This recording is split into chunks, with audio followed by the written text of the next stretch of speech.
दाऊद इब्राहिम कासकर. एकीकडे मुंबईत या नावाची प्रचंड दहशत होती.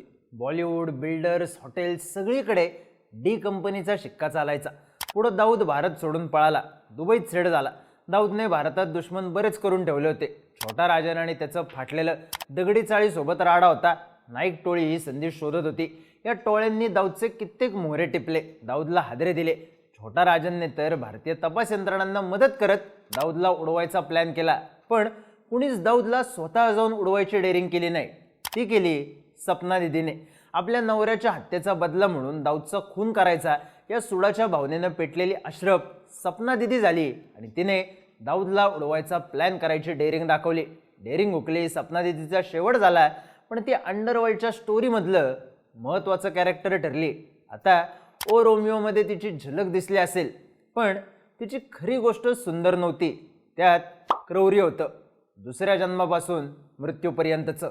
मेहमूद खान उर्फ मेहमूद कालिया दाऊदसाठी कुरिअर म्हणून काम करायचा. थोडक्यात तस्करीच्या धंद्यात होता.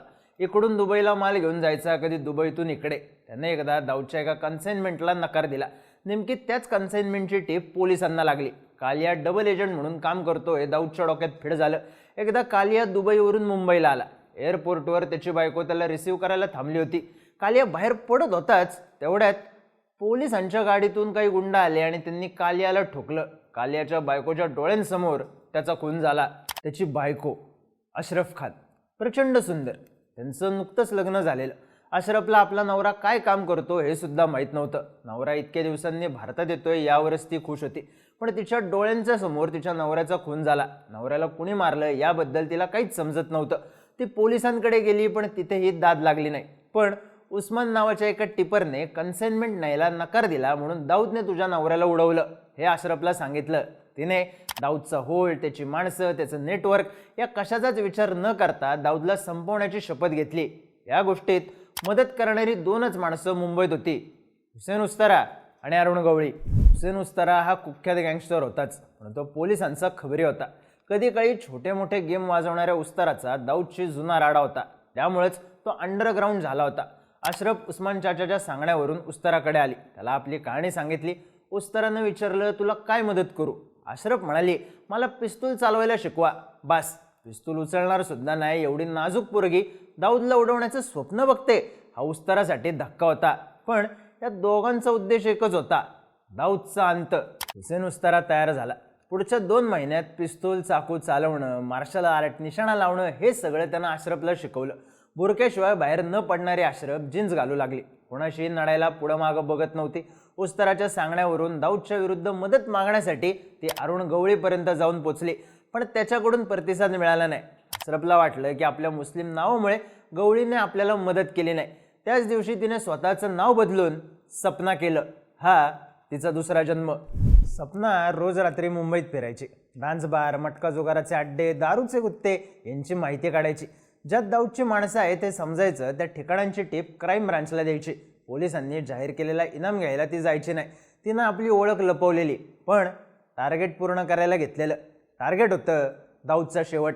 सपना दीदीमुळे दाऊदच्या साम्राज्याला खिंडार पडलं. त्याच्या 40 साथीदारांना अटक झाली. 20 जण तडीपार झाले. 2 जुगार अड्ड्यांना पोलिसांनी सील ठोकलं. इतक्या वर्षात हुसेन उस्तराला जे जमलं नव्हतं ते सपनानं फक्त 15 दिवसात करून दाखवलं. दाऊदची माणसं आपली टीप कोण देतं याच्या मागावर होती, पण काहीच हाती लागायचं नाही. एकदा तर सपना सापडता राहिली. उस्तराने दिलेली मार्शल आर्टची ट्रेनिंग तिच्या कामी आली. पण सापाला बेळातून बाहेर काढायचं म्हणलं तर आग पेटवायला लागते. सपना दीदी रेडी होतीच. दाऊद पाकिस्तानातून नेपाळ मार्गे भारतात खोट्या नोटा पाठवायचा. असं सांगतात की यात त्याला पाकिस्तानी सरकार आणि लष्कर सुद्धा मदत करायचं. उस्तर आणि सपना दीदीने त्याचं हेच नेटवर्क तोडायचं ठरवलं. उस्तराने काठमांडूमधली आपली माणसं वापरली. स्वतःही सपना दीदीसोबत काठमांडूला गेला. हिमालयातल्या अनेक डोंगर रांगा पार करून गेल्यावर त्यांचा सामना एका बर्फाळ दरीत गाढवावर पोती लादून चाललेल्या नेपाळ्यांशी झाला. त्यांच्याशी बोलत असतानाच गोळीबाराचा आवाज झाला. मागून काही गुंड पळत येत होते. सपनाने आपल्याकडची पिस्तूल काढली. दोन्ही बाजूने फायरिंग झालं. उस्तराच्या लक्षात आलं हे पाकिस्तानवरून आलेलं कन्साइनमेंट आहे. जीव वाचवून उस्तरा आणि सपना परत आले. त्यांना काही AK-47 आणि काही बंदुका मिळाल्या. लाखो रुपये कमवायची संधी होती, पण सपनाने त्या सगळ्या बंदुका कड्यावरून खाली फेकून दिल्या. त्या बंदुकांमधून नवीन दाऊद तयार होऊ नये एवढीच तिची इच्छा होती. या दोघांनी मिळून नेपाळमध्ये प्रचंड राडे केले. दाऊदची सिस्टीम खिळखिळी केली. त्याचे नेपाळ आणि पाकिस्तानच्या यंत्रणांशी असलेले संबंध बिघडवले. अंडरवर्ल्डमध्ये सपना दीदी हे नाव गाजायला लागलं. दाऊदला टीप लागली होती, पण दाऊद तिच्यापर्यंत पोहोचत नव्हता. तिला उस्तराचं संरक्षण होतंच. काही ठिकाणी सांगण्यात येतं की पुढे जाऊन उस्तरा आणि अशरफ यांचे संबंध बिघडले. अशरफने उस्तरापासून अंतर ठेवलं, पण उस्तराचं तिच्यावर बारीक लक्ष होतं. तिच्या प्रत्येक ॲक्शनला त्याचा सपोर्ट होता. साल होतं 1990. शारजामध्ये भारत पाकिस्तान क्रिकेट मॅचेस होणार होत्या. भारतात या मॅचेसची बरीच हवा झाली होती. उस्तराला टीप मिळाली की सपनाने शारजाला जाण्याचा प्लॅन केलाय. त्याला माहित होतं की सपनाला क्रिकेटमध्ये इंटरेस्ट नाही. शारजाला जात असल्याचे एकमेव कारण म्हणजे दाऊद. आपल्या महालातून कधीही बाहेर न पडणारा दाऊद इब्राहिम फक्त शारजा क्रिकेट स्टेडियममध्ये दिसायचा.